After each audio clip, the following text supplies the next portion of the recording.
हे बघा, राज्याच्या उपमुख्यमंत्री पदावर बसलेल्या आदरणीय श्रीमती सुनेत्राताई पवार यांचा उल्लेख गुंगी गुडिया असं म्हणत काँग्रेस पक्षानं हर्षवर्धन सपकाळ यांनी त्यांचा अवमान केलाय.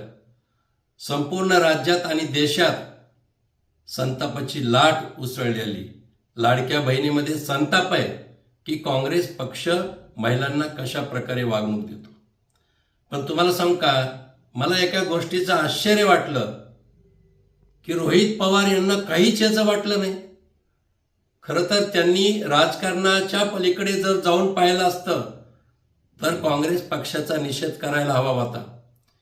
त्याहून अधिक काकीचा एवढा अवमान झालाय याचंही त्यांना काय वाटलं नाही. उलट पत्रकारांनी विचारल्याबरोबर त्यांनी हा विषयाला पुष्टी देताना इंदिरा गांधीचं उदाहरण दिलं.